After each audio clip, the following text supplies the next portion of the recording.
Hello and welcome friends, स्वागत है आपका ब्रिलियंट लॉन्चर में।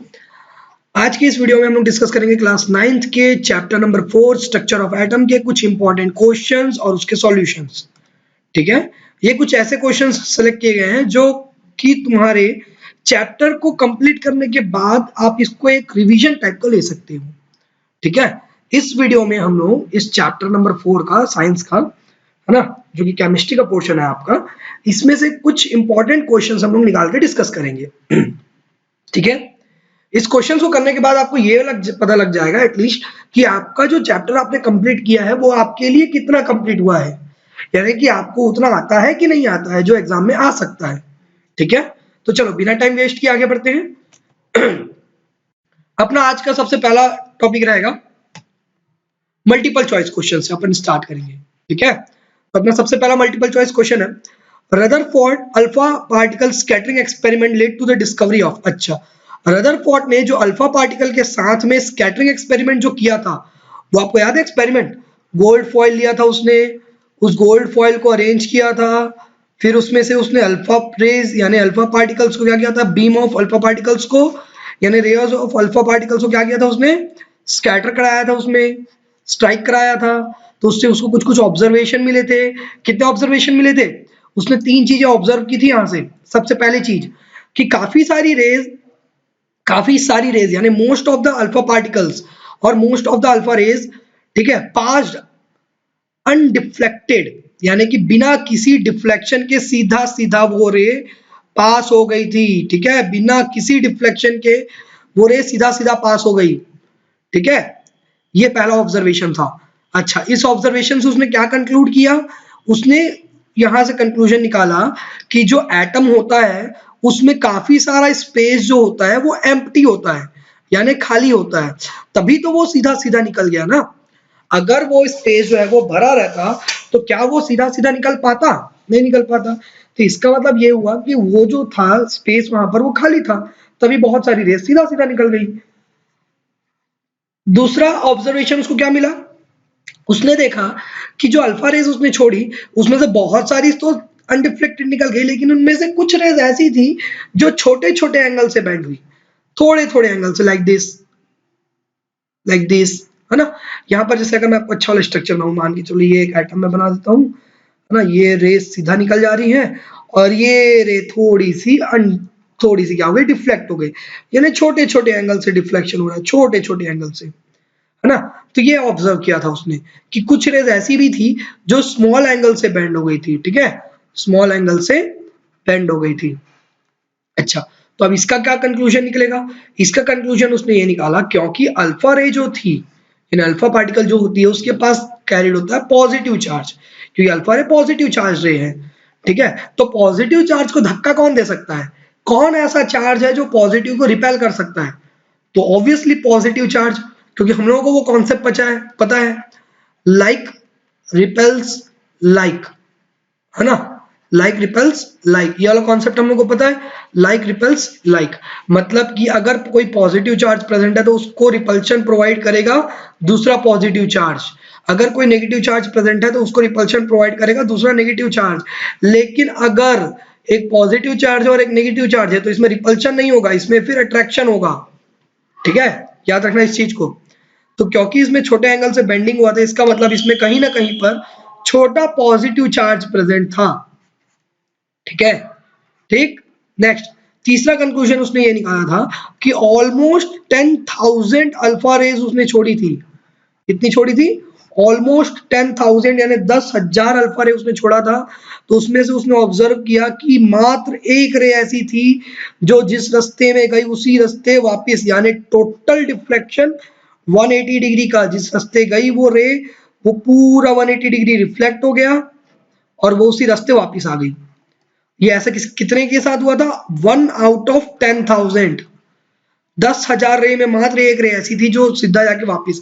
इसका मतलब जो पॉजिटिव चार्ज प्रेजेंट था वो बहुत ही ज्यादा छोटे वॉल्यूम में प्रेजेंट था, बहुत ही ज्यादा छोटे वॉल्यूम में प्रेजेंट था, यानी बहुत ही ज्यादा कंसंट्रेटेड था एक जगह में। ठीक है, तो एक जगह में हाईली कंसंट्रेटेड था, बहुत ही छोटे जगह में वो प्रेजेंट था। तो ये 3 उसके कंक्लूजन्स थे और ये 3 उसके ऑब्जर्वेशंस थे। इसी ऑब्जर्वेशन से इसने 3 कंक्लूजन बनाए थे। पहला ऑब्जर्वेशन क्या था कि most of the alpha ray particles passed undeflected, यानी बहुत सारी अल्फा रे पार्टिकल बिना डिफ्लेक्शन के पास हो गई। सेकंड ऑब्जर्वेशन क्या था उसका कि some of the alpha rays bend by small angle और माइनर एंगल, ठीक है, इसका मतलब कुछ अल्फा रेज ऐसी थी जो छोटे एंगल से बेंड हो गई थी, थोड़ा थोड़ा डिफ्लेक्शन हुआ था। तीसरा क्या था, एवरेजली और approximately 1 out of 10,000 alpha ray particles bended 180 degree और reflected back in the same path. इसका मतलब कि 10,000 में से मात्र एकलौती एक रे ऐसी थी जो कि 180 डिग्री से बेंड हुई और जिस रास्ते गई उसी रास्ते वापस आ गई। ये तीनों का कंक्लूजन निकला कि उसका पहले वाले का मतलब हुआ कि बहुत सारे स्पेस एम्प्टी है, दूसरे वाले का मतलब हुआ कि इसमें पॉजिटिव चार्ज का कंफर्मेशन हुआ कि प्रेजेंट है, तीसरा हुआ कि वो जो पॉजिटिव चार्ज है वो बहुत ही कम यानी छोटे वॉल्यूम पे कंसंट्रेटेड है और उसी छोटे वॉल्यूम कंसंट्रेटेड पार्ट को उसने नाम दिया बाद में न्यूक्लियस, जो कि एक एटम के वॉल्यूम का बहुत ही छोटा हिस्सा होता है, बहुत बहुत छोटा हिस्सा, इतना छोटा इतना छोटा इतना छोटा कि आपके हाथ में जो पेन है उस पेन का निब वो न्यूक्लियस है और आपकी जो कॉपी है वो एटम है, ठीक है। तो अब ये समझ लो आप, यानी आप अपने कॉपी के पेज में एक डॉट बनाओ और ये समझ लो कि वो डॉट जो है वो न्यूक्लियस है और वो पूरा कॉपी जो पेज आपका है वो पूरा एटम का स्ट्रक्चर है। समझ में आया? इतना छोटा होता है वो और इतने ही छोटे पार्ट को उसने नाम क्या दिया, न्यूक्लियस, ठीक है। यानी कुल मिलाकर रदरफोर्ड ने क्या चीज का डिस्कवरी किया था, न्यूक्लियस का डिस्कवरी किया था। यहां पर कुछ और मैं बता देता हूं आपको, न्यूक्लियस के अंदर दो चीजें पाई जाती हैं, एक तो पाया जाता है प्रोटॉन जिसके पास कंटेन होता है पॉजिटिव चार्ज, और एक पाया जाता है न्यूट्रॉन जिसके पास कोई चार्ज तो नहीं होता, कोई भी चार्ज नहीं होता, लेकिन इसके पास मास जरूर होता है और वो भी मास लगभग प्रोटॉन के बराबर का होता है, ठीक है। यानी कि न्यूक्लियस के अंदर दो चीजें मिलेंगी आपको, एक तो प्रोटॉन मिलेगा और एक न्यूट्रॉन मिलेगा, जिसमें से प्रोटॉन के पास पॉजिटिव चार्ज होता है और न्यूट्रॉन के पास कोई चार्ज नहीं होता लेकिन मास होता है, वो भी अप्रोक्सीमेटली इक्वल्स टू प्रोटॉन। इसीलिए न्यूक्लियस का अगर कोई चार्ज पूछे तो आप लिखना पॉजिटिव चार्ज, क्योंकि प्रोटॉन के पास पॉजिटिव चार्ज होता है ना, और ओवरऑल अगर अपन देखें तो ओवरऑल पॉजिटिव चार्ज है क्योंकि न्यूट्रॉन के पास तो न्यूट्रल है, कोई चार्ज नहीं है, इसलिए ओवरऑल क्या चार्ज होता है, उसके पास पॉजिटिव चार्ज होता है। तो अगर आपसे क्वेश्चन पूछे कि न्यूक्लियस के पास क्या चार्ज होता है तो आप पॉजिटिव टिक मारोगे, ठीक है। ये क्लियर हो गया आपको? ठीक है, चलो बढ़ते हैं नेक्स्ट क्वेश्चन की तरफ। नेक्स्ट क्वेश्चन अपना, which of the following is the correct electronic configuration of sodium? अच्छा, सोडियम का सिंबॉलिक है, एलिमेंटल सिंबल है Na, ठीक है। अच्छा, मैं आपको यहाँ पर कुछ चीजें बताता हूँ। पहले सबसे पहला, कोई भी एटम, किसी भी एलिमेंट का कोई भी एटम को आप ले लो, ठीक है, तो जैसे यहाँ पर लिया गया सोडियम को, तो जितना उसके पास एटॉमिक नंबर होगा, अच्छा मैं आपको कुछ चीजें बताता हूँ। एटॉमिक नंबर को इंडिकेट किया जाता है कैपिटल Z से, ठीक है। तो ये जो एटॉमिक नंबर होता है वो हमेशा उसके नंबर ऑफ प्रोटॉन्स के बराबर होता है। तो अगर आपसे कभी भी कोई क्वेश्चन पूछे व्हाट इज एटॉमिक नंबर, तो तुम आप ये मत बोलना कि नंबर ऑफ एटम्स, आपको ये बोलना है कि atomic number is equals to number of proton present in it, या number of proton present in the nucleus of that atom और एलिमेंट, ठीक है। उस पर्टिकुलर एटम या एलिमेंट के न्यूक्लियस में, किसमें, न्यूक्लियस में कितने प्रोटॉन प्रेजेंट है वही उसका एटॉमिक नंबर होगा। यानी atomic number of an atom और element is always equals to the number of proton present in it. और एक बात याद रखना, अगर वो एटम और एलिमेंट अनचार्ज्ड है, यानी उसमें कोई भी चार्ज नहीं है, अच्छा एक बात और याद रखना, एटम या एलिमेंट में जब चार्ज आता है तो वो बन जाता है आयन, वो क्या बन जाता है, आयंस बन जाता है, ठीक है। वो उसके बारे में बाद में बताऊंगा, पहले यहाँ पर ध्यान दो। तो अगर मैं प्योरली एक एटम को कंसीडर करूं तो एटॉमिक नंबर बराबर होता है हमेशा उसके नंबर ऑफ प्रोटॉन के, और वो बराबर होता है हमेशा उसके नंबर ऑफ इलेक्ट्रॉन के, ठीक है। ये बात याद रखना, ELECTR1 इलेक्ट्रॉन्स के, ठीक है। तो atomic number is equals to number of protons present in it and that is equals to number of electrons present in it, ठीक है। लेकिन एक बात याद रखना, ये केस जो है, ये केस सिर्फ एटम के लिए सही है, आयंस के लिए सही नहीं है भैया। आयंस के लिए अलग बनेगा, आयन का केस अलग होता है, ठीक है। तो atomic number number of proton और नंबर ऑफ इलेक्ट्रॉन के बराबर होता है, ये चीज समझ में आ गया। यानी कभी भी आपको इलेक्ट्रॉनिक कॉन्फ़िगरेशन बोलेगा, अच्छा इलेक्ट्रॉनिक कॉन्फ़िगरेशन का मतलब क्या होता है, इलेक्ट्रॉनिक यानी इलेक्ट्रॉन्स रिलेटेड कॉन्फ़िगरेशन का मतलब होता है एक प्रॉपर अरेंजमेंट, यानी इलेक्ट्रॉन्स का अरेंजमेंट, इस सोडियम एटम के अंदर इलेक्ट्रॉन का अरेंजमेंट कैसा होगा। तो इलेक्ट्रॉन का जो अरेंजमेंट होता है किसी भी एटम के अंदर, वो उसको डिफाइन किया गया था नील्स बोर के द्वारा, जिसने ये बताया था कि सेंटर में जो न्यूक्लियस प्रेजेंट होता है उसके अंदर तो प्रोटॉन और न्यूट्रॉन प्रेजेंट होते हैं, लेकिन उसके इर्द गिर्द ऑर्बिट्स प्रेजेंट होते हैं। इन सबको क्या बोलते हैं अपन, ऑर्बिट्स बोलते हैं। इन सबको क्या बोलते हैं, ऑर्बिट्स या फिर शेल भी बोलते हैं इनको, ठीक है, ऑर्बिट्स या फिर सेल्स नाम है इनका। पहले वाले का नाम है के, फिर एल, फिर एम, फिर एन, फिर कंटिन्यूसली आएगा ओपी क्यू, आगे जाता रहेगा, ठीक है। अपने को आगे का कोई मतलब नहीं है। फिलहाल मैं आपको एक चीज बताता हूँ, ये देखो अगर मैं इसका स्ट्रक्चर प्रॉपर बनाऊं तो ये हो गया तुम्हारा न्यूक्लियस, इसके पहला वाला ऑर्बिट, इसका नाम के है। फिर ये दूसरा वाला ऑर्बिट, इसका नाम एल है। फिर ये तीसरा वाला ऑर्बिट, इसका नाम इसका नाम एम है। फिर ये चौथा वाला ऑर्बिट, इसका नाम एन है। फिर आगे बढ़ते हैं, ठीक है। अब इसमें आप एक चीज कंपेयर करो, एक चीज इसमें कंपेयर करो आप, ठीक है। आप इसमें चलो साइज को ही देख लो, किसका साइज सबसे छोटा है, तो के वाले का सबसे छोटा है सर, फिर एल वाले का बड़ा है उससे, फिर एम वाले का, फिर एन वाले का। ऑब्वियसली क्योंकि ज्यादा बढ़ते जाओगे तो बाहर बढ़ते आएगा, तो जितना बड़ा ऑर्बिट रहेगा उतने ज्यादा इलेक्ट्रॉन्स आएंगे उसके में। इसीलिए के क्योंकि सबसे छोटा होता है साइज में, इसलिए सबसे कम इलेक्ट्रॉन उसके पास आते हैं, दैट इज 2 इलेक्ट्रॉन। फिर एल आता है जो कि उससे थोड़ा बड़ा है, इसलिए उससे थोड़े ज्यादा इलेक्ट्रॉन्स आते हैं, 8। फिर एम उससे थोड़ा बड़ा है तो उससे ज्यादा थोड़ा और इलेक्ट्रॉन आएंगे, उसमें आते हैं 18। फिर एन उससे थोड़ा और ज्यादा बड़ा है तो उसके पास और ज्यादा इलेक्ट्रॉन्स आते हैं 32, ठीक है। यानी कि के, एल, एम, एन, ये जो ऑर्बिट्स है, ठीक है, इन ऑर्बिट्स पे नंबर ऑफ इलेक्ट्रॉन्स कितने आएंगे वो फिक्स है, आप अपने मर्जी से नहीं कर सकते, ठीक है। मैक्सिमम कितने आएंगे वो फिक्स है, इसमें कितने आएंगे, जैसे इसमें आएंगे 2, इसमें आएंगे 8, इसमें आएंगे 18, इसमें आएंगे 32। तो सर हम लोग इसको याद कैसे करेंगे, अरे यार पैनिक होने की जरूरत नहीं है। ये जो होता है ना, ये एक फॉर्मूला पे बेस्ड है, जिस फॉर्मूला का नाम है 2n स्क्वायर, यानी the maximum number of electrons that can be accommodated in an orbit or shell is given by 2n square। इसका मतलब है कि एक ऑर्बिट या एक शेल में कितने मैक्सिमम इलेक्ट्रॉन्स को आप एडजस्ट कर सकते हो, वो उसका फॉर्मूला होता है 2n square, where n is the number of that orbit. जैसे k फर्स्ट ऑर्बिट है तो n की वैल्यू हो गई 1, तो n की वैल्यू 1 रख दो, तो 2 इंटू 1 का स्क्वायर कितना हो जाएगा, 1 का स्क्वायर हो गया 1, 2 1 जा 2, इसीलिए देखो 2 आया। एल सेकंड ऑर्बिट है, अंदर से काउंट करते हैं, हमेशा याद रखना ना, तो के फर्स्ट ऑर्बिट, फिर एल सेकंड ऑर्बिट, तो एन की वैल्यू हो जाएगी 2 इसके लिए, तो 2 इन टाइम्स ऑफ 2 स्क्वायर, तो 2 का स्क्वायर कितना होता है 4, 4 2 जा 8, तो ये 8 हो जाएगा।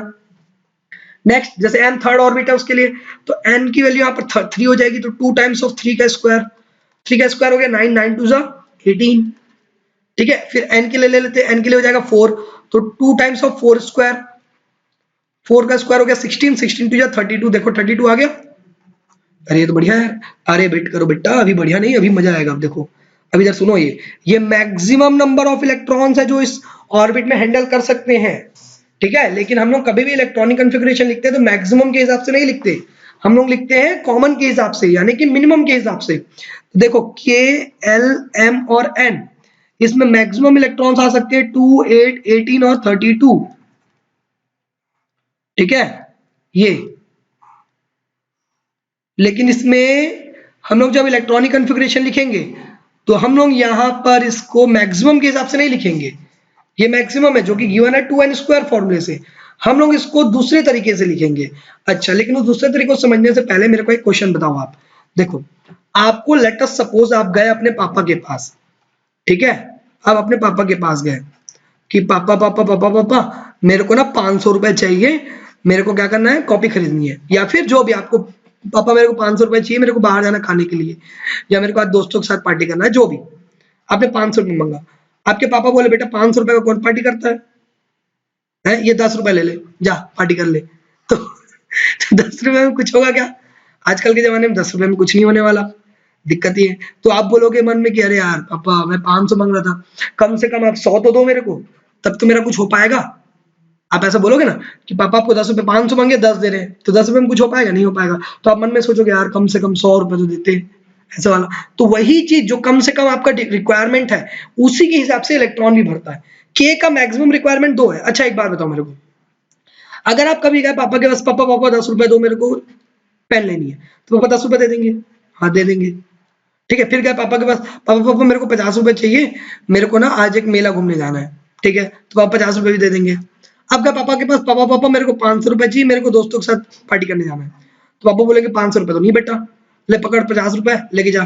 तो अब बोलोगे अरे यार 50 यार, कम से कम मेरे को 100 तो देते, ऐसे वाला। हाँ, तो यही जो रिक्वायरमेंट मिनिमम आपका जो चाहिए, यही होता है आपका स्टेबिलिटी, यही प्रोवाइड करता है आपको स्टेबिलिटी। आप सोचते हो यार कम से कम तो 100 रुपए मिल जाए, मेरा काम चल जाएगा उतने में, कम से कम 100 रुपए। तो वही होता है हर एक ऑर्बिट के साथ भी। के डिमांड करता है 2, क्योंकि छोटा डिमांड था, तो पूल फिल हो जाता है उसका कि 2 है तो चल भाई दे देते। एल वाले का 8, वो भी छोटा ही है, तो उसको भी हम लोग 8 दे ही देते हैं। लेकिन एम का हो गया 18, भाई 18 बहुत होता है। ठीक है, तो 18 इलेक्ट्रॉन को हम लोग बोलते हैं नहीं नहीं भाई 18 नहीं देंगे हम लोग, तेरे को तू 2 ले ले। तो बोलेगा नहीं नहीं यार 2 तो बहुत कम हो जाएगा, के से कम नहीं लूंगा मैं, कम से कम मेरे को एल के बराबर कर दे, कम से कम मेरे को 8 दे इलेक्ट्रॉन। तो बोले चल ठीक है, कम से कम 8 इलेक्ट्रॉन में तू सेटिस्फाई हो जा। तो ये कॉन्सेप्ट आता है यहाँ पर, आया समझ में नहीं आया आपको? ठीक है, तो हम लोग इसको बोलते हैं मैजिक नंबर। ठीक है, इसको क्या बोलते हैं? Magic number. अब ये कैसे मैजिक हुआ? मैजिक ऐसे हुआ, 500 रुपए मांगने का पापा के पास, पापा 100 रुपए में आपको संतुष्ट कर दिए, 400 रुपए बचा लिए पापा अपना। समझ में आया? इसका मतलब ये नहीं जिद्दी करोगे, नहीं तो बेटा इंडियन पेरेंट्स है। ठीक है, बात याद रखना। ठीक है, ज्यादा जिद्दी ना सेहत के लिए हानिकारक होता है। चलो ध्यान दे इधर अब। तो ये 32 2n स्क्वायर, सॉरी सॉरी, इसको नहीं बता रहा मैं, इसको बता रहा। तो इसको बोलते हैं मैजिक नंबर। मैजिक नंबर इसलिए क्योंकि इसका डिमांड था 18 का, लेकिन हम लोग इसको 8 में ही सेटिस्फाई करा दिए। ठीक है, तो ये हम लोग नीचे वाले मैजिक नंबर के अकॉर्डिंगली क्या करते हैं, इसको इलेक्ट्रॉनिक कॉन्फ़िगरेशन को फुलफिल करते हैं। तो चलो आ जाते हैं अब सोडियम के ऊपर। ठीक है, तो अब इसको मैं मिटा देता हूं। ठीक है, चलो नेक्स्ट। अब इस सोडियम के लिए, तो सोडियम का एटॉमिक नंबर कितना होता है? 11 होता है। तो अब इसको इलेक्ट्रॉनिक कॉन्फ़िगरेशन मेरे को भरना है, तो के एल एम और एन में लिख देता हूं। अच्छा, अब क्योंकि एटॉमिक नंबर 11 है, तो इतने ही तो उसके पास नंबर ऑफ प्रोटॉन्स होंगे और उतने ही नंबर ऑफ इलेक्ट्रॉन्स भी होंगे। ठीक है, ठीक है, तो अब इलेक्ट्रॉन को मेरे को भरना है। ठीक, इलेक्ट्रॉनिक कॉन्फ़िगरेशन। चलो अभी इसमें देखते हैं। सबसे पहले वाले में 2 आएगा, मेरे को पता है अच्छे से। अब 2 भर दिया मैं, तो 11 में से 2 चला गया, कितना बचा? 9 बचा। नेक्स्ट वाले में मैक्सिमम कितना आ सकता है? 8 मैक्सिमम आ सकता है। आपके पास कितना है? 9 है। 8 भर सकते हो? हाँ भर सकते हो, तो 8 भर दो फिर। और कुछ बचा फिर? हाँ बचा ना, 9 था, 8 भर थी, एक और बचा, तो अब एक और को नेक्स्ट वाले में भर दो। आगे समझ में? तो इस प्रकार से आपका कितना ऑर्बिट कितना ऑर्बिट में आपने भरा? के एल एम को। ठीक है, तो अब यहाँ पर ध्यान रखना, एन को आप नहीं लिखोगे। ठीक, क्योंकि एन में कुछ है ही नहीं, तो एन को आप लिखोगे ही नहीं। आपको हर बार चारों को लिखने की जरूरत नहीं है, आपको सिर्फ उतना लिखना है जितने में आपका आ रहा है। तो के ऑर्बिट पे आपका 2 इलेक्ट्रॉन, एल पे 8 और एम पे 1। तो इलेक्ट्रॉनिक कॉन्फ़िगरेशन क्या निकला? 2 8 और 1, तो 2 8 1। ठीक है, चलो नेक्स्ट क्वेश्चन देखते हैं। The particle that is not present in an ordinary hydrogen atom is. अब यहां पर 2 क्वेश्चन अराइज होता है। सबसे पहला चीज तो ये कि हाइड्रोजन एटम क्या होता है? हाइड्रोजन एटम H से रिप्रेजेंट किया जाता है, आपको पता होगा तो, है ना? एटॉमिक नंबर सबसे पहला एलिमेंट है पूरे पीरियोडिक टेबल का, एटॉमिक नंबर 1, सिंबल H, नाम हाइड्रोजन। ठीक, now what do you mean by ordinary hydrogen atom? यहाँ पर ऑर्डिनरी का मतलब क्यों बोल भाई? क्योंकि हम लोगों ने एक कॉन्सेप्ट पढ़ा आइसोटोप्स वाला, याद है आपको? आइसोटोप्स। आइसोटोप्स क्या होता है? Isotopes are the atoms of same element. ठीक है, ये बात याद रखना, एक ही एलिमेंट का एटम होगा अलग अलग, एटम्स ऑफ सेम एलिमेंट। ठीक है, that have same atomic number same होगा बट डिफरेंट मास नंबर। ठीक, मास नंबर सेम नहीं होगा, यानी एक ही एलिमेंट के अलग अलग एटम्स जिनके एटॉमिक नंबर तो सेम होंगे क्योंकि एलिमेंट सेम है, लेकिन उनका मास नंबर अलग अलग होगा। ठीक है, उसको आइसोटोप्स बोलते हैं। वैसे ही हाइड्रोजन के 3 आइसोटोप्स होते हैं। ठीक, ये बात याद रखना, एक होता है प्रोट्रियम, एक होता है ड्यूटीरियम, एक होता है ट्रीटियम। जिसमें से जो प्रोटियम होता है उसी को ऑर्डिनरी हाइड्रोजन एटम के नाम से या नॉर्मल हाइड्रोजन एटम या हाइड्रोजन एटम के नाम से जाना जाता है। वेरेज अब यहाँ पर मैं कुछ चीजें आपको बता देता हूँ, चलो ध्यान दो इधर। एटॉमिक नंबर क्योंकि सभी का सेम होगा, तो एटॉमिक नंबर प्रोटियम का भी 1, ड्यूटीरियम का भी 1 और ट्रीटियम का भी 1। वेरेज जो मास नंबर होता है ना, वो सबका अलग अलग होता है। प्रोटियम का मास नंबर होता है 1, ड्यूटीरियम का होता है 2 और ट्रीटियम का होता है 3। ठीक है, ना। ऐसा क्यों? क्योंकि अच्छा, क्योंकि सास भी कभी बहू थी इसलिए नहीं, क्योंकि यहाँ पर नंबर ऑफ प्रोटॉन तो सब में बराबर होते हैं, क्योंकि atomic number equals to number of proton, तो सब में बराबर नंबर ऑफ प्रोटॉन होंगे। वेयर नंबर ऑफ इलेक्ट्रॉन वो भी बराबर होंगे, क्योंकि नंबर ऑफ प्रोटॉन और नंबर ऑफ इलेक्ट्रॉन बराबर होते हैं। But the number of neutron present in the nucleus are different for protium, deuterium and tritium. यानी कि प्रोटियम, ड्यूट्रियम और ट्रीटियम में जो नंबर ऑफ न्यूट्रॉन प्रेजेंट होंगे वो सबके लिए अलग अलग होंगे।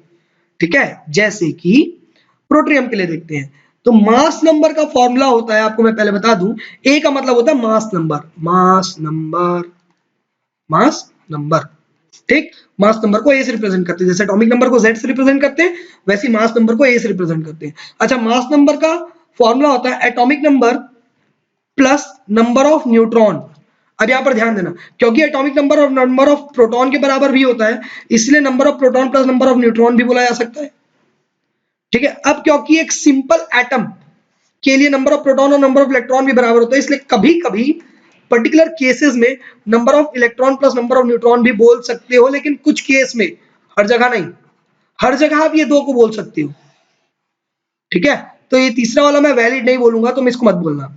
आप ये दो को यूज कर सकते हो, atomic number plus number of neutron या number of proton plus number of neutron, that is equals to mass number. अब देखो, ये दोनों को माइनस करते जाओ, आपको नंबर ऑफ न्यूट्रॉन मिलते जाएगा। कैसे मिलेगा?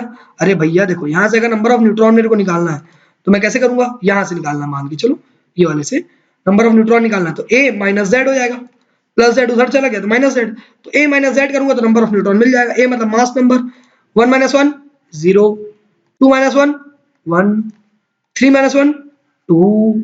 तो आपको ये समझ में आ गया? इसका मतलब हुआ कि प्रोटियम या नॉर्मल हाइड्रोजन जो होता है उसमें न्यूट्रॉन तो प्रेजेंट ही नहीं होता। ठीक है, और एक और अच्छी बात बताऊं मैं, पूरे पीरियोडिक टेबल में मात्र इकलौता एक ऐसा ही हाइड्रोजन, बस एक ऐसा एटम है जिसके पास न्यूट्रॉन प्रेजेंट नहीं होता, बाकी सारे एलिमेंट के पास न्यूट्रॉन प्रेजेंट होता है। मात्र हाइड्रोजन ही एक ऐसा एटम है जिसके पास न्यूट्रॉन प्रेजेंट नहीं होता। ठीक है, अच्छा, अब ड्यूट्रियम देखो, इसके पास एक न्यूट्रॉन प्रेजेंट होता है, इसलिए ये क्या होता है, उससे थोड़ा वजन होता है, भारी होता है नॉर्मल से। देखो इसका मास 1 है, इसका मास 2 है, इसीलिए ड्यूट्रियम को बोला जाता है हैवी हाइड्रोजन। इसको क्या बोलते हैं अपन? Heavy hydrogen. इसको याद रखना बेटा, क्योंकि आजकल लेवल्स बढ़ते जा रहे हैं। ठीक है, एग्जामिनेशंस के, तो ये क्वेश्चन भी पूछ सकता है, दो ये बुक में मेंशन नहीं है, लेकिन फिर भी एक्स्ट्रा जान लो, बेटर रहेगा तुम्हारे लिए। ठीक, चलो, तो डी को क्या बोलते हैं अपन? हैवी हाइड्रोजन बोलते हैं। वेरा जो टी होता है, इसके पास कुछ ज्यादा ही मास होता है, जिसकी वजह से इसको हैवी नहीं, ये हो जाता है रेडियो एक्टिव, क्योंकि अपने आप को संभाल ही नहीं पाता, तो ये कहलाता है रेडियो एक्टिव हाइड्रोजन। इसको क्या बोलते हैं अपन? Radio active hydrogen. इसको क्या बोलते हैं अपन? इसको बोलते हैं रेडियो एक्टिव हाइड्रोजन। ठीक है, तो डी फॉर ड्यूटेरियम जिसको बोलते हैं heavy hydrogen, T for tritium जिसको बोलते हैं रेडियो एक्टिव हाइड्रोजन, और पी फॉर प्रोटियम जिसको बोलते हैं सिर्फ हाइड्रोजन। ठीक है, तो आपको समझ में आ गया, तीन टाइप के हाइड्रोजन होते हैं, एक हाइड्रोजन, एक हैवी हाइड्रोजन और एक रेडियो एक्टिव हाइड्रोजन। तो यहाँ पर ऑर्डिनरी हाइड्रोजन क्यों बोला, समझ में आ गया आपको? अब ये बताओ कि ऑर्डिनरी हाइड्रोजन में कौन प्रेजेंट नहीं होता? तो अब तो पता चल गया होगा, न्यूट्रॉन प्रेजेंट नहीं होता, तो अपना आंसर क्या है? न्यूट्रॉन। ठीक है, चलो बढ़ते हैं नेक्स्ट क्वेश्चन में। नेक्स्ट क्वेश्चन है आपका, the correct electronic configuration of chlorine ion. देखो अब भी बता दिया, अब आयन बोल दिया, एटम बोला होता तो बहुत आसान पड़ता, लेकिन अब क्योंकि यहाँ पर आयन बोल दिया है तो पैनिक होने वाली कोई बात नहीं है। ठीक है, ठीक है, चलो आपको बताता हूं मैं। आपको यहाँ पर दो चीजें पता होनी चाहिए। सबसे पहला चीज तो एक बात याद रखना, मेटल और नॉन मेटल इनके बारे में तुमको अच्छे से पता है। ठीक है, ये कोई बहुत बड़ा चीज नहीं है, इसको आप तुम लोग बचपन से पढ़ते आ रहे हो। जो मेटल होता है, जितने भी मेटल्स होते हैं सारे बनाते हैं पॉजिटिव आयन, जिसको अपन बोलते हैं कैटायन। वेयर जितने नॉन मेटल्स होते हैं वो सारे बनाते हैं नेगेटिव आयन, जिनको बोलते हैं एनायन। ठीक है, ये बात हमेशा याद रखना। अगर तुमको फिर भी ना पता चले तो मैं आपको बताता हूँ क्लोरीन के बारे में। चलो, तो क्लोरीन आयन को छोड़ो, सबसे पहले तुम क्लोरीन एटम का बनाओ। तो क्लोरीन एटम का एटॉमिक नंबर होता है 17, तो इसमें नंबर ऑफ प्रोटॉन भी उतने ही प्रेजेंट होंगे 17, और नंबर ऑफ इलेक्ट्रॉन भी उतने ही प्रेजेंट होंगे 17। तो यहां से पहले इलेक्ट्रॉनिक कन्फिग्रेशन बना लो रफली, तो इसका बन जाएगा के, एल, एम और एन। चलो 17 है तो सबसे पहले 2, फिर 15 बचे अभी तो, और इसमें डाल सकते हैं 8। अब 8 में से 15 गया तो 7 बचा। नेक्स्ट वाले में मैक्सिमम तो 8 आ सकता है, अरे लेकिन बचा 7 है, तो 7 डालो भैया जो बचा है, तो फिर यहाँ पर एन नहीं आएगा। ठीक है, तो कितना आया आपका KLMN बस आया, यानी KLM बस आया, सॉरी एन नहीं आया, है ना। अब देखो आउटर मोस्ट में कितने इलेक्ट्रॉन्स है, 7, होने कितने चाहिए, ऑब्वियसली 8 होने चाहिए, है कितने, 7, और कितने लगेंगे इसको 8 होने के लिए, सर 1 इलेक्ट्रॉन बस तो और लगेगा, तो जितना इलेक्ट्रॉन लगेगा और उसी को उसकी वैलेंसी बोली जाती है।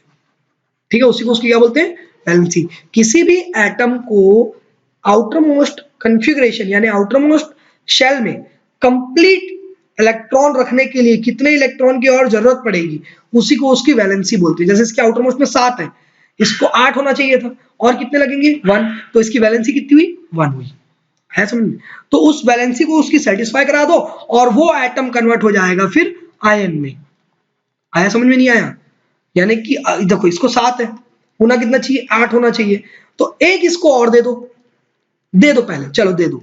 तो देने के बाद क्या होगा, क्योंकि क्लोरीन ने 1 इलेक्ट्रॉन लिया है तो लेने वाले के पास हमेशा माइनस आ जाता है, देखो ये नेगेटिव आया ऐसा, और देने वाले के पास हमेशा पॉजिटिव आया है, इसीलिए मेटल देता है इलेक्ट्रॉन को पॉजिटिव और नॉन मेटल इलेक्ट्रॉन लेता है इसलिए नेगेटिव।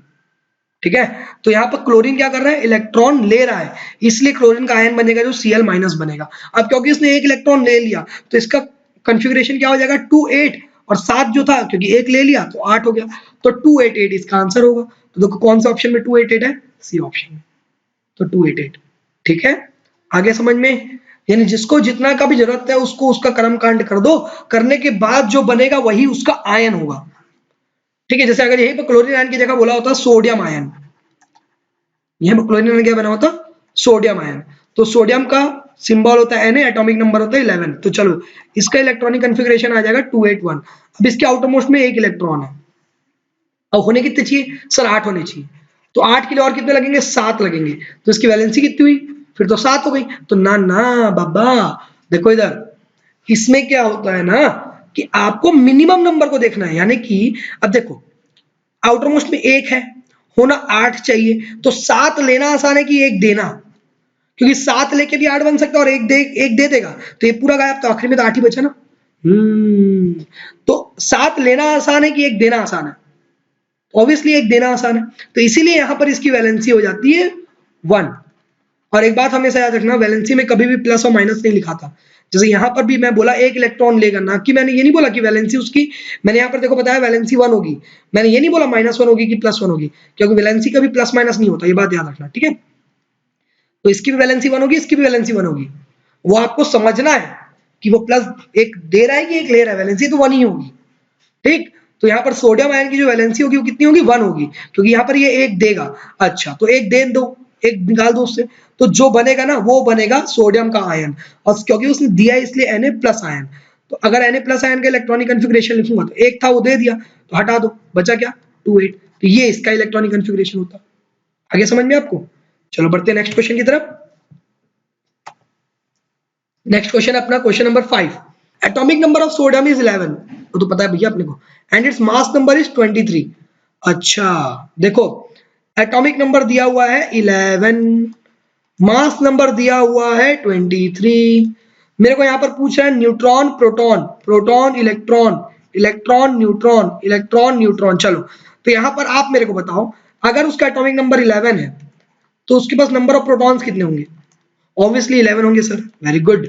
और नंबर ऑफ इलेक्ट्रॉन कितने होंगे, वो भी 11 होंगे। तो देखो 11 इलेक्ट्रॉन और 11 प्रोटॉन वाले को छोड़ दो, बाकी को निपटा दो, ये 12 प्रोटॉन है, हटा दो। 11 इलेक्ट्रॉन है, ये 12 प्रोटॉन, हटा दो। 11 इलेक्ट्रॉन हो सकता है, 12 इलेक्ट्रॉन नहीं हो सकता, तो यह वैसे यही आंसर निकल गया, बिना न्यूट्रॉन कैलकुलेट करे ही आंसर निकल गया। फिर भी मैं न्यूट्रॉन कैलकुलेट करना बताऊंगा, क्योंकि मास नंबर का फॉर्मूला होता है atomic number plus number of neutron. तो यहां से नंबर ऑफ न्यूट्रॉन अगर तुम निकालते हो तो number of neutron is equals to mass number, already उधर दिया हुआ है, z उधर जाएगा तो -z हो जाएगा, तो माइनस एटॉमिक नंबर, तो नंबर मास नंबर कितना है 23, तो 23 माइनस एटॉमिक नंबर कितना है 11, तो 23 माइनस 11 कितना आया 12, तो नंबर ऑफ न्यूट्रॉन कितना निकला आपका 12 निकला, तो ये 12 न्यूट्रॉन और 11 इलेक्ट्रॉन ये आपका आंसर होगा। ठीक है, बढ़ते हैं नेक्स्ट क्वेश्चन की तरफ, question number 6, alpha particle. Alpha particle contains, मैं आपको पहले ही बता चुका हूं कि अल्फा पार्टिकल के पास पॉजिटिव चार्ज होता है। ठीक है, वैसे ऑप्शन में सब जगह पॉजिटिव चार्ज ही दिया, चलो कोई बात नहीं। आपको एक और चीज बताता हूँ, alpha particle is positive charge which is equivalent to helium atom. ठीक है, पॉजिटिव चार्ज जो कि हीलियम एटम के पास होता है उसके बराबर होता है। ठीक, तो हीलियम के पास sorry 2 times of helium atom, 2 times, double होता है। हीलियम के पास जितना पॉजिटिव चार्ज होता है उसका डबल होता है उसके पास चार्ज, और उसका मास जो होता है वो हीलियम के बराबर होता है।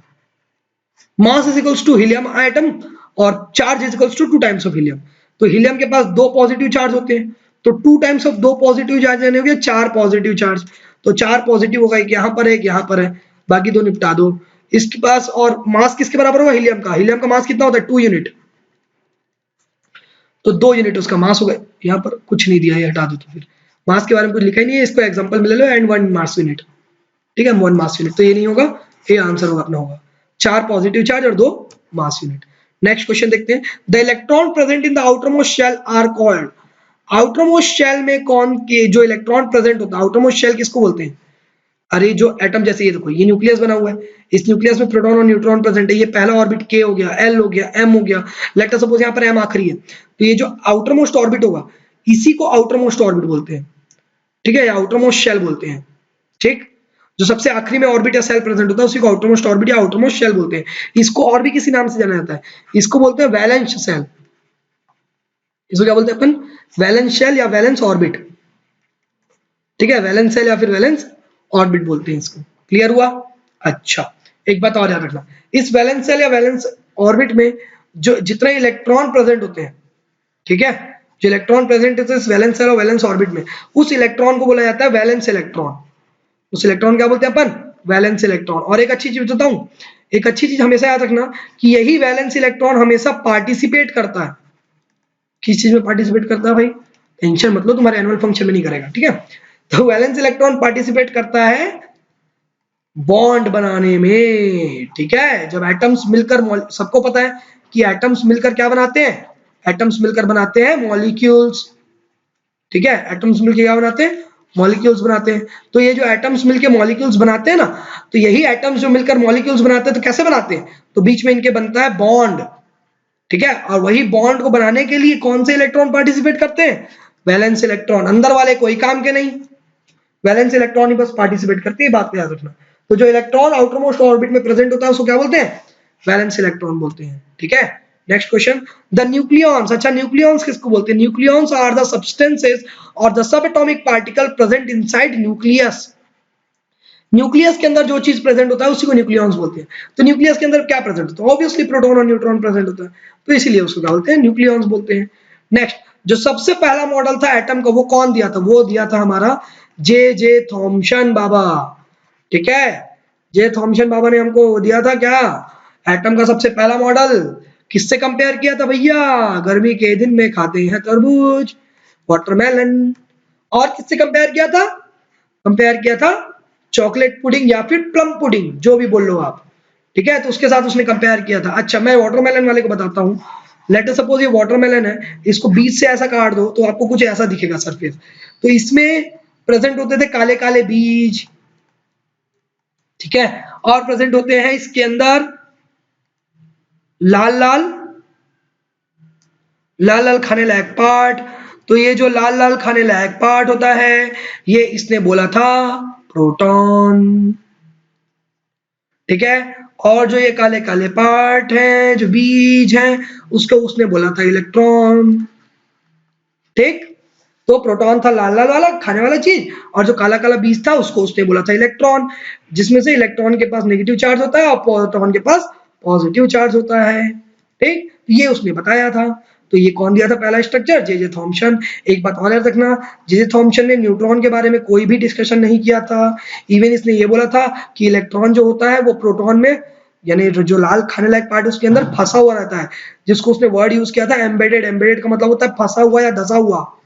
ठीक है, जबकि आज के मॉडल में हम लोग को ऑलरेडी पता है कि इलेक्ट्रॉन जो है रोटेट करता है, सॉरी रिवॉल्व करता है, किसमें, उसमें ऑर्बिट में। ठीक है, next question number 10, an atom has 3 proton and 4 neutron will have a valency of. देखो, न्यूट्रॉन से तो कोई मतलब है ही नहीं उसकी वैलेंसी का, तो तुम सीधा प्रोटॉन पे जाओ। तो जितने नंबर ऑफ प्रोटॉन प्रेजेंट होंगे, एक एटम बोला है साफ साफ, तो उतने ही नंबर ऑफ इलेक्ट्रॉन प्रेजेंट होंगे। तो तुम यहां से बना लो इसका इलेक्ट्रॉनिक कन्फिग्रेशन, जो कि आएगा 2 1। आउटर मोस्ट में कितने हैं 1, होने कितने चाहिए 8, और कितने लगेंगे 7। तो 7 लेना आसान है कि एक देना, ऑब्वियसली एक देना आसान है, तो इसीलिए इसकी वैलेंसी कितनी हो गई 1। ठीक, next question, atomic model have been improved over the years. हाँ ऑब्वियसली बात है, बहुत सारे साइंटिस्ट आए थे, एटॉमिक ऑर्बिटल दिए थे, ठीक है, यानी उसके एटम के शेप्स दिए थे, तो एटॉमिक मॉडल दिए थे, उनको क्रोनोलॉजिकल ऑर्डर में, क्रोनोलॉजिकल मतलब होता है जो पहले आया पहले, जो बाद में आया बाद में, ठीक है। तो इसमें तुम ये बताओ सबसे पहला मॉडल कौन दिया था, अब भी तो बताया हूँ यार, जे जे थॉमसन दिया था।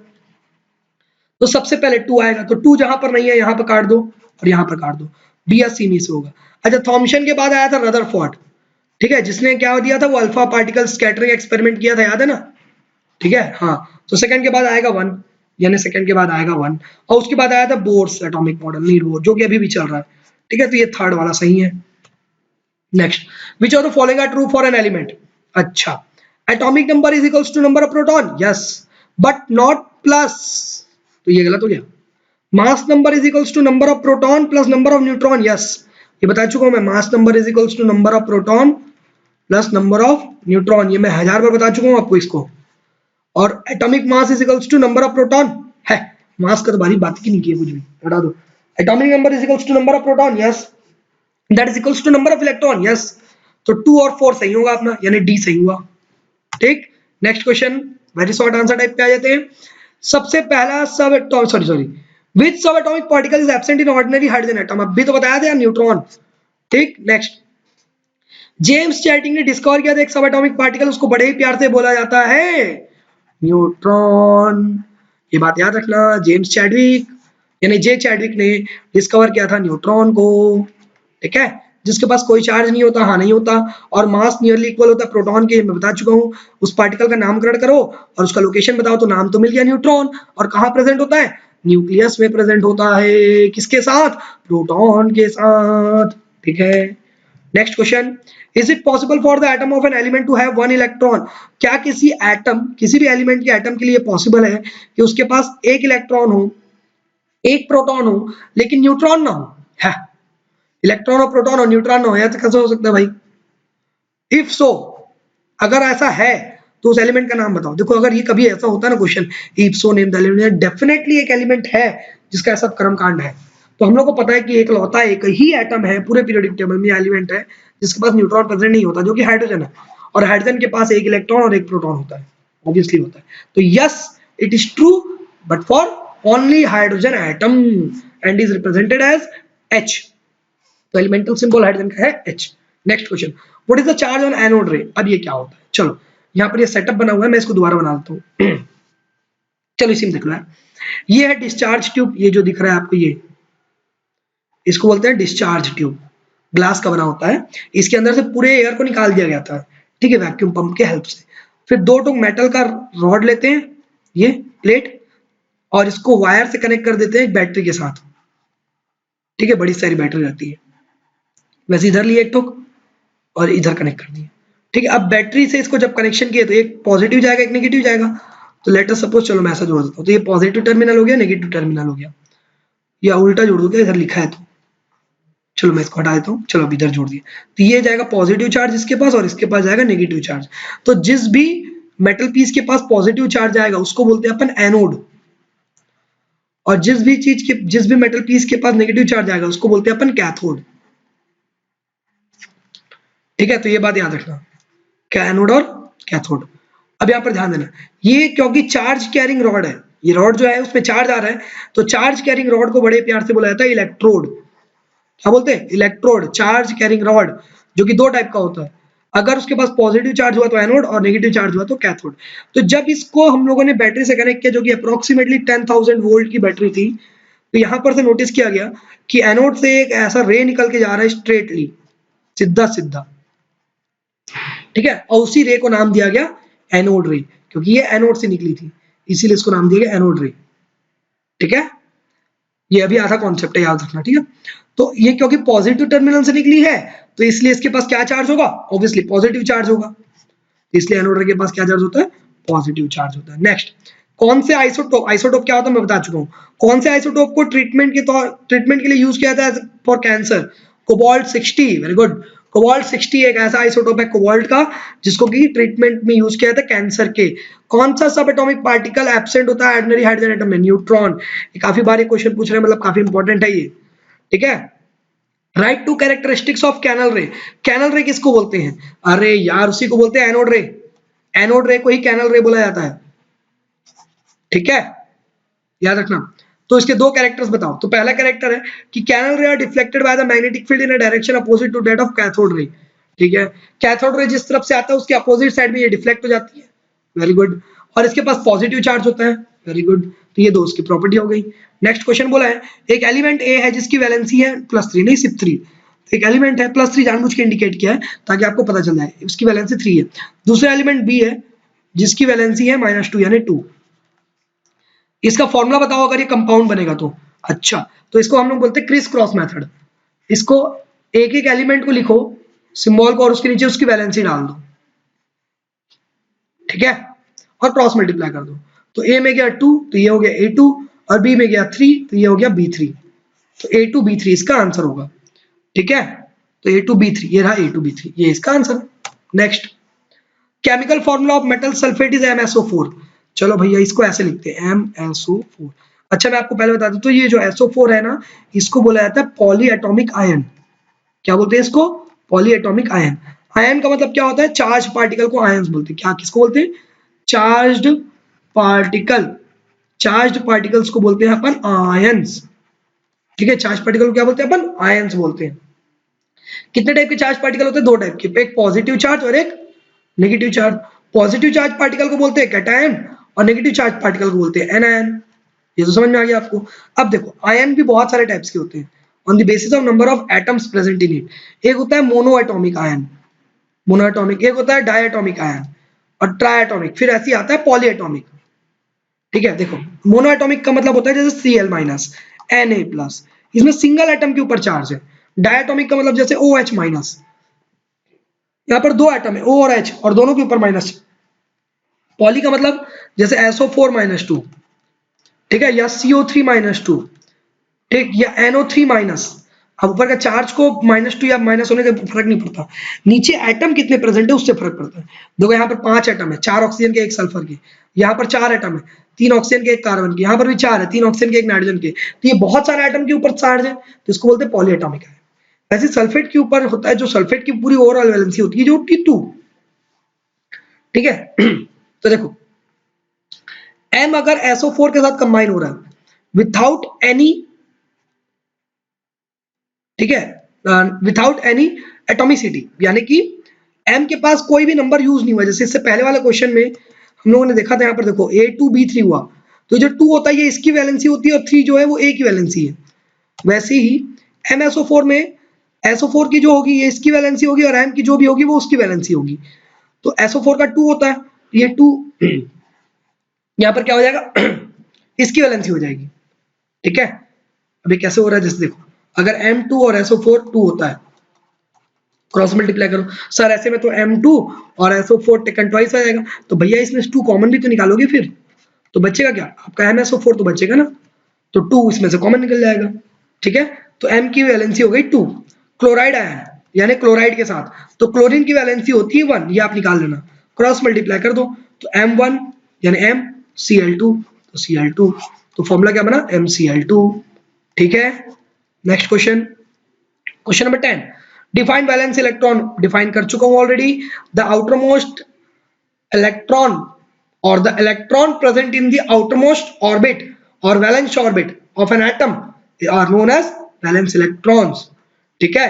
which electron of an atom are involved in the chemical bond formation, ये बता चुका हूं मैं, यही वैलेंस इलेक्ट्रॉन ही इन्वॉल्व होते हैं केमिकल बॉन्ड फॉर्मेशन के लिए। नेक्स्ट क्वेश्चन है question number 11, electronic configuration of phosphorus atom is 285, give the electronic configuration of P-3। -3 का मतलब क्या होता है? माइनस का मतलब ले लिया, 3 का मतलब 3 इलेक्ट्रॉन को, तो 3 इलेक्ट्रॉन और डाल दो इसमें, तो 2 8 और 5 में 3 और डाल दो तो 8 हो गया बस। तो 2 8 8 इसका आंसर होगा, ठीक है। यहाँ पर लिखा है 2 8 और 8। आगे समझ में आपको? नेक्स्ट क्वेश्चन, क्वेश्चन नंबर 12 देखते हैं। The electronic configuration of positively charge sodium ion Na is, ये तो मैं पहले ही बता चुका हूं आपको, सोडियम का एटॉमिक नंबर होता है 11, ठीक है। सोडियम आयन का कितना होगा, 281 होता है इसका इलेक्ट्रॉनिक कन्फिग्रेशन। Na+, एक दे दिया उसने तो एक को हटा दो, तो इलेक्ट्रॉनिक कन्फिग्रेशन हो गया 28। ठीक, नेक्स्ट क्वेश्चन। नेक्स्ट आते हैं अपन fill in the blanks type question में। न्यूट्रॉन वर डिस्कवर्ड बाय, अरे क्या बात है, पहले ही बता चुका हूं, James Chadwick. Next question, the maximum number of electron in a shell is given by 2n², formula बताया था, याद है वो पापा बेटे वाला concept. Next, alpha particles are helium nuclei and have 4 unit mass and, यहां पर चार्ज लिखना था, 4 यूनिट मास होता है और चार्ज कितना होता है, 4 चार्ज होता है, यानी 2 टाइम्स ऑफ हीलियम का चार्ज होता है, 2 टाइम्स हीलियम का चार्ज होता है, यानी +4 उसके पास चार्ज होता है। Next, the outermost shell of an atom is known as, outermost shell और वैलेंस शेल, आउटरमोस्ट शेल बोलने की जगह वैलेंस शेल बोलना ज्यादा अच्छा रहेगा, ठीक है, तो वैलेंस शेल या फिर वैलेंस ऑर्बिट बोलते हैं उसको। Blanks are the atoms containing same number of neutron, ओहो ठीक, तो यहां पर आपको मैं आइसोटोप बताया था, याद है, आइसोटोप्स ऐसा होता है जिसके पास number of atomic number same होता है बट मास नंबर अलग अलग होता है, क्योंकि इसके पास नंबर ऑफ न्यूट्रॉन अलग अलग होते हैं, number of neutron is not equals to other number of neutron, ठीक है। वेयर आइसोबार होता है, एक तो आइसोबार होता है जिसके पास एटॉमिक नंबर तो सेम नहीं होता बट उसका मास नंबर सेम होता है, यहां पर भी नंबर ऑफ न्यूट्रॉन का कोई रोल नहीं है, ठीक है। लेकिन एक होता है आइसोटोन्स, आइसोटोन्स उसको बोलते हैं जिसके नंबर ऑफ न्यूट्रॉन बराबर होते हैं दोनों में, इररेस्पेक्टिव ऑफ मास नंबर और एटॉमिक नंबर, तो जिसके नंबर ऑफ न्यूट्रॉन बराबर होते हैं उसको क्या बोलते हैं अपन, आइसोटोन्स बोलते हैं, ठीक है, इसको क्या बोलते हैं अपन, isotones. Next question, cathode ray consist of negatively charge particle known as, cathode ray जिसके पास नेगेटिव चार्ज पार्टिकल होता है उसको बोलते हैं अपन इलेक्ट्रॉन, ठीक है, यही से तो इलेक्ट्रॉन की डिस्कवरी हुई थी। Next question, the electronic configuration of silicon is, अच्छा भैया, and that of sulphur is, silicon और सल्फर का इलेक्ट्रॉनिक कन्फिगरेशन कितना होगा, देखो मैं इसको आपका होमवर्क दे रहा हूं, सिलिकॉन और सल्फर का ये आपका होमवर्क रहेगा, मैं यहाँ पर एटॉमिक नंबर बताऊं कि नहीं बताऊं, नहीं बताता, ठीक है, तब तो खुद से कुछ करोगे। तो सिलिकॉन और सल्फर ये दोनों का आपको इलेक्ट्रॉनिक कन्फिगरेशन लिखना है, ये आपका होमवर्क है, और मुझे आप इसका इलेक्ट्रॉनिक कन्फिगरेशन लिखकर कमेंट सेक्शन में कमेंट करोगे और मुझे बताओगे कि कितना आया आंसर। चलो क्वेश्चन नंबर 8 पे बढ़ता हूं मैं।